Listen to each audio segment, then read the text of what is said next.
There's a moment when you're standing in front of a house and something just feels off. You can't always explain it.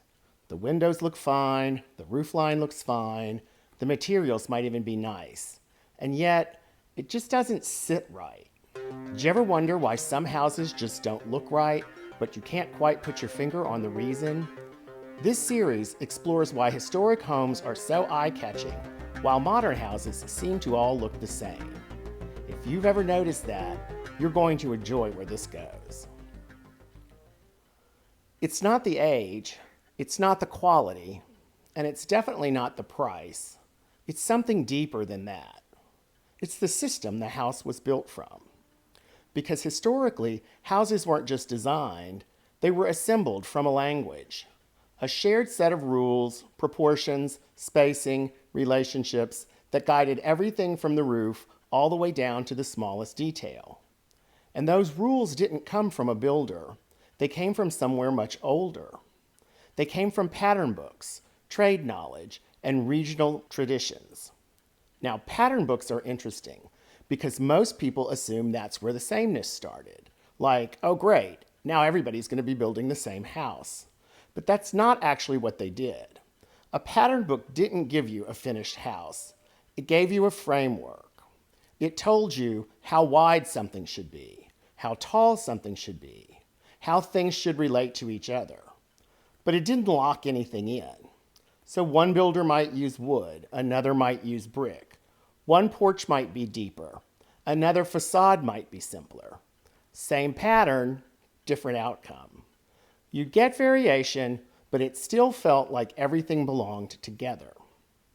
That's very different from what we think of as the copy and paste neighborhoods of today. And here's the part that really changed things. These books were originally by architects. People like Andrew Jackson Downing were basically publishing good design so it could travel. So a builder in one town could build something with the same underlying logic as a house hundreds of miles away. But once that knowledge was printed, you didn't necessarily need the architect anymore. A good builder with a skilled draftsman could take that pattern and turn it into a real house. And that's the shift, because now design has been separated from the designer.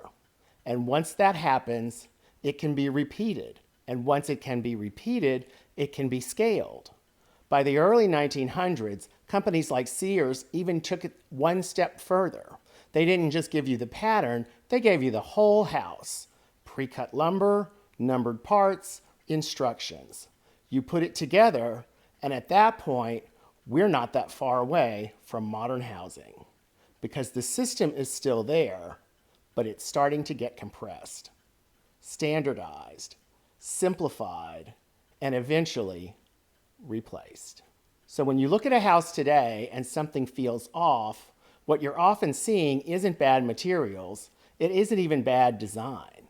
It's the absence of relationships, the absence of a system holding everything together. And once you start to see that, you can't unsee it. You'll start to notice when windows don't relate to the shape of the porch, when roof lines don't match the mass below them, when the details are just applied instead of integrated. And suddenly, that feeling you couldn't explain before makes perfect sense. In the next episode, we're going to look at the moment everything speeds up, when houses stopped being built from systems and started being built for production.